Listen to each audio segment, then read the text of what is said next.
Norway for the first flight of Isar Aerospace Spectrum rocket. The mission, named Going Full Spectrum, is currently in the final stages before flight. Mission control has polled go and the rocket is fully fueled.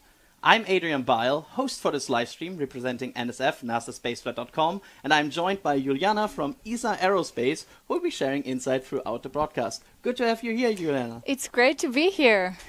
And let me, of course, start with the obvious first question. What is Isar Aerospace and what is your mission all about? Isar Aerospace was founded in 2018. We are the first fully privately funded company in Europe to launch an orbital launch vehicle.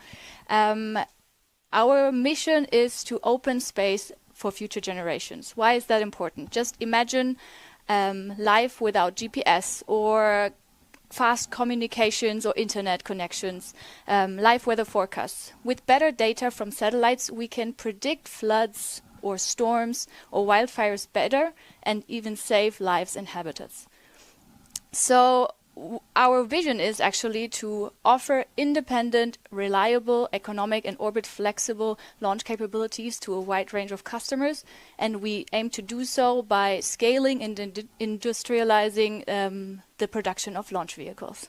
Wonderful. And of course, let me ask you also the question here. What have you done so far at Isar Aerospace? I have been with the company basically from the beginning. I have been part of I have worked on different parts of the development of our Spectrum launch vehicle. But as of late, I have been a mission manager, which means that I have been working closely with our customers as well as internally with our teams to ensure that all systems are aligned, all interfaces work together, and our mission can be a success. And let's talk about that mission that is happening today. What is this mission all about and what would be success for Isar Aerospace today? I think success is a very broad word to use, I would say. Some people might think that a successful rocket launch only means that we will make it to orbit, but that is not actually the case for us. Being on this mission today, being on the pad right in front of me, behind us, is already a huge success for us. And especially in today's geopolitical climate, I think this is about much more than just a rocket launch. This is our first test flight. We will try to gain as much data and experience from this first test flight. This is our last integrated test of our whole launch vehicle as one. And let's talk about that data a bit more. Why is that data so important for Isar Aerospace going forward?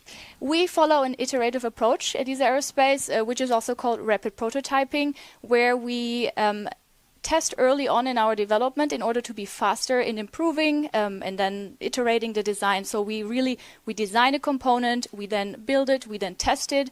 From that test we gain a lot of data, we analyze it, we learn, we then iterate the design and then improve our designs for the next iteration or the next test. And this is what we're doing here today. So we're really trying to gather as much data as we can. We will try to test every system of this rocket so that we will know for the next iteration of the rocket that we can improve it. And actually, our strength is not only building one rocket that you can see behind us, but actually the serial production of rockets. So rocket 2 and 3 are already in production right now. That is amazing. Let me also talk about, you have been with this company since the beginning. How are you feeling today on such a day? It's definitely a broad mixture of feelings. I'm nervous, I'm excited, but most of all, I'm extremely proud. I'm proud to be part of this team, proud to see what we've accomplished over the last 7 years. It's really an incredible feeling. Absolutely, and there's so many people at Isar Aerospace who have been working on this and forming this path to launch. Do you mind giving us a bit more about this path to launch here? Yeah, I mean, the mission is called Going Full Spectrum. We have not only built this launch vehicle, but we have really built the full spectrum behind it. We have built all of the production capabilities, the testing capabilities, as well as the launch site that we can see. Going full spectrum for us means giving everything. We have a hardworking team that is entirely committed to making Spectrum fly. Absolutely. Let's talk about Spectrum a bit. your really beautiful rocket here. Do you mind sharing a bit of more insight about Spectrum? Sure. Spectrum is a two-stage orbital launch vehicle, which is completely manufactured and designed in-house. We have a payload capability of 1,000 kilograms to low Earth orbits and 700 kilograms to sun-synchronous orbits. What is special about Spectrum, I would say, is the use of propellants, which is very unique in this industry. We're actually using liquid oxygen and liquid propane. Also, an interesting fact about Spectrum, we are using linerless carbon fiber tanks for our primary structures. And do you have any other things that make Spectrum so unique and so perfectly fitting for the missions you designed it for? Yes, also we use a lot of,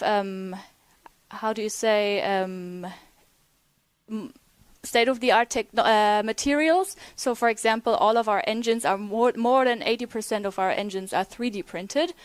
So we can really be super flexible as well, also in the design of our components. Wonderful. Let's talk a bit about where we are here today. Of course, we are sitting in, a beautiful landscape here. Let's talk about why did you choose Andøya as a launch site for Spectrum? I don't know if all of our viewers know, but Andøya Spaceport is the Norwegian spaceport and the island of Andøya. It is located at 69 degrees north. We are super far high north here, which means that we are perfectly located to reach sun-synchronous and polar orbits. And we have the advantage here that we can fly directly over open ocean, so we don't have any civilian overflight. And we've chosen also this launch site because our partner here on the island, Andøya Space, they have had experience already with launching suborbital rockets. Absolutely. Let's talk quickly about the testing that Spectrum so far has conducted here. What were the testing steps that got Spectrum on the path here? As I mentioned earlier, we are following the rapid prototyping approach, so we really have basically tested each and every component on the rocket already. We start by testing one component by itself, and then once we have understood it, once we've iterated, once we have perfected the component, we basically integrated all the components together. So we started out with super early propulsion testing, and then integrated it stage after stage into the fully integrated engine hot fire testing, for example, that we did in 2023. And just a few weeks ago, actually, we have concluded our final test before we were able to do this first test flight, which was a fully integrated 9-engine hot fire of our first stage. Wonderful. We have, of course, seen here the engines venting a bit. Do you mind talking us through the final steps here? What will Spectrum do in the final few minutes here before flight? We have started already cooling down the engines. We call that conditioning. So we try, because we use liquid oxygen and liquid propane, which are cryogenic fluids. So we will reduce the temperature of the engines so that there will not be any temperature gradient once the fluids run through it. This process has already started, and then we will start the auto sequence soon, from which point onwards basically all systems are go, and we are hopefully seeing our Spectrum vehicle lift off behind us. Quickly ask another question about the auto sequence. Can you quickly describe to me what is exactly an auto sequence? Auto sequence means that from this point onwards, we don't necessarily have control. Of course, we can still abort, but we don't really interfere with what is happening at the launch vehicle. So the launch vehicle will give us live updates on what is happening, and basically will fulfill its first flight. With just 5 minutes and 30 seconds to go here, I want to give you here a final opportunity for a last statement before I let you go step outside and watch Spectrum fly.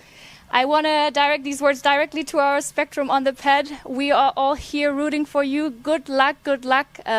We really just want to see you fly.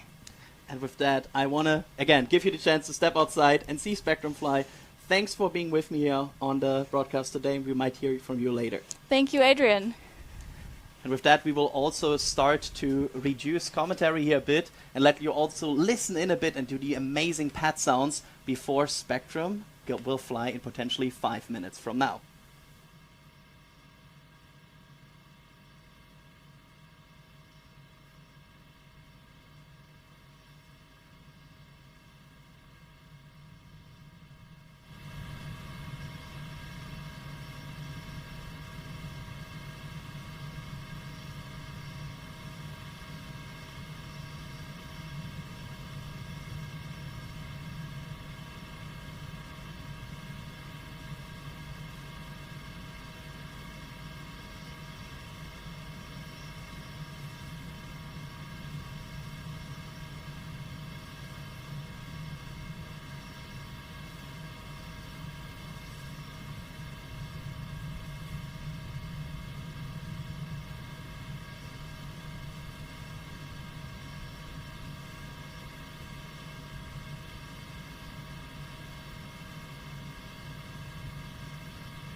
Yeah, under 2 minutes here, and Spectrum is being conditioned for flight. Just 2 minutes to go here on the T- clock before Spectrum might launch for the first time.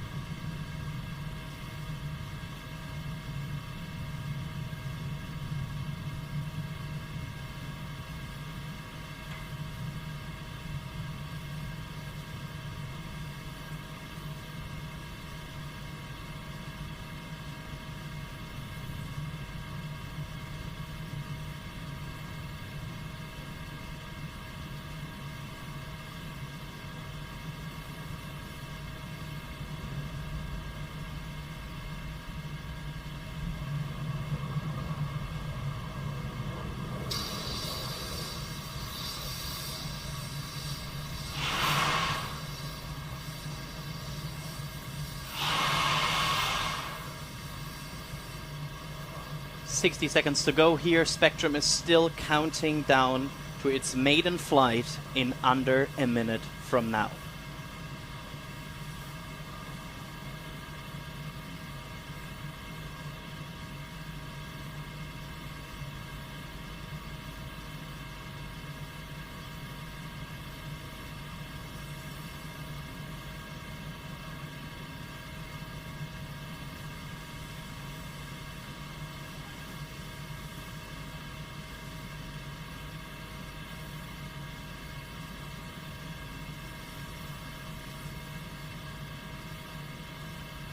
T- 15 seconds.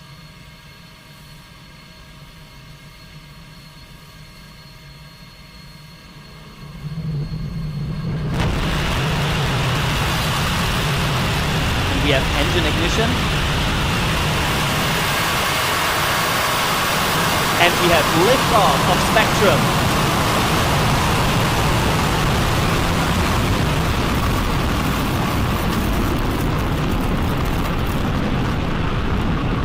The vehicle has cleared the tower and is now starting the pitch-over maneuver.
Let's all remember what we are here for today and what today's outcome was. The first ever test flight of Spectrum, a launch vehicle Isar Aerospace has been designed, developed and built almost entirely in-house in less than 7 years.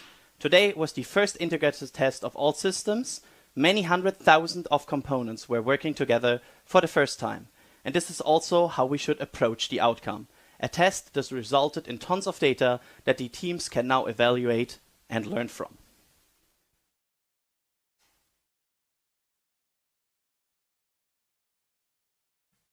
We will now end this broadcast from Andøya, Norway. On Isar Aerospace official news channels, on their website and on X, you will soon be able to read about the results of today's test. Thank you for watching.